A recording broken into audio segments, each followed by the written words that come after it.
Narayanpura road पर स्थित बिलिया पुखरिया ward number 1 में सास की जमीन पर मकानों को खाली करने के नोटिस मिले।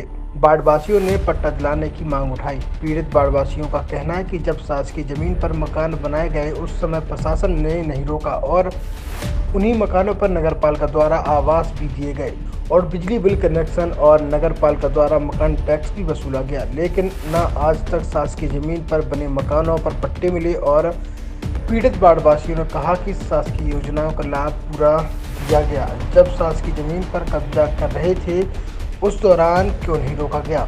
आज बने हुए आशियाना को गिराने के लिए प्रशासन आगे आ रहा है। इस पर गुस्साए गरीब वार्डवासी जिन्होंने खून पसीने की कमाई करके मकान बनवाए लेकिन पट्टे नहीं दिए गए। इस बात पर सवाल खड़ा होता है कि जब सास की जमीन पर कब्जा था तो उन जमीनों पर नगरपालिका द्वारा आवास दिया गया, विद्युत विभाग द्वारा बिजली बिल कनेक्शन दिया गया और नगरपालिका द्वारा मकान टैक्स भी वसूला गया। इसके बाद अब गरीबों के आशियाने गिराने एवं मकानों को खाली करने के नोटिस भी दिए गए और वार्डवासी होने का वोटर लिस्ट में नाम भी है और आधार कार्ड में भी उसी वार्ड के बनाए गए, जिस पर गुस्सा सैकड़ों की तादाद में वार्डवासियों ने कलेक्ट्रेट के गेट पर धरना दिया। छतरपुर कलेक्टर शीलन सिंह ने समझाइश देते हुए कहा कि जब सास की जमीन पर कब्जा हटाना था तो उस जमीन पर मकान बनाने का क्या मतलब था और आवास जमीन पर नहीं बल्कि व्यक्ति के आधार कार्ड पर मिलता है। उन्होंने कहा कि आप अपना नाम के साथ आवेदन दें, जांच के बाद स्पष्ट होगा कि क्या कार्रवाई करना है।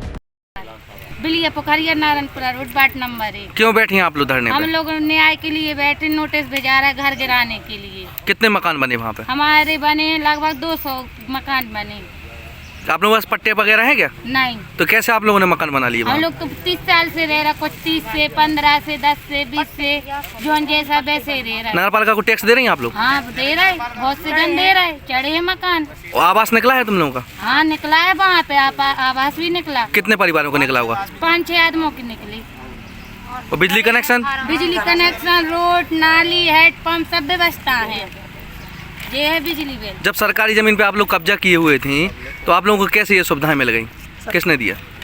सरकार ने दी। और किसने दी? थोड़ी हम लोगों ने किया है। अब नोटिस मिले हैं? अब नोटिस 1 साल से जारी कर दिए। इतने साल से हम लोग रह रहे, जब कहाँ गई थी सरकार? जब 30 साल से रह रहा है तो जब कहाँ गई थी सर? आज हम लोग मकान बना के रहने लगे, कर रहे, खा रहे, तो अब उनके लिए क्या हो रही है आफत? ये बता दें। हम लोग को तो कलेक्टर साहब से साइन दस्तखत चाहिए कि आपके मकान नहीं गिराए जाएंगे और पट्टे चाहिए, तो हम लोग घर। कितने परिवार हैं ऐसे जिनके पट्टे नहीं हैं? किसी के नहीं है, किसी के पट्टे किसी के नहीं है।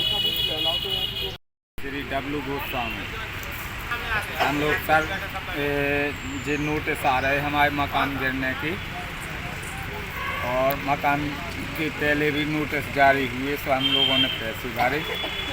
पैसे भरने के बाद फिर नोटिस आ गए।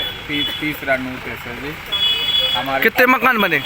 हमारे करीब 200-250 मकान। पट्टा है क्या? पट्टा नहीं है सर। फिर कैसे आप लोग सरकारी जमीन में बनाए हुए हैं क्या? सर हमको तो सरकारी जमीन होगी। किसी ने बेचे थे क्या प्लाट? नहीं, किसी ने नहीं बेचे। उधर मंदिर था, उसकी हम पूजा करते थे, वहीं हम रहते थे। हैं वो भी एक रामचरण कुशवाहा थे, वो एक्सपायर हो चुके हैं। उन लोगों ने उनने हमको बसाया था।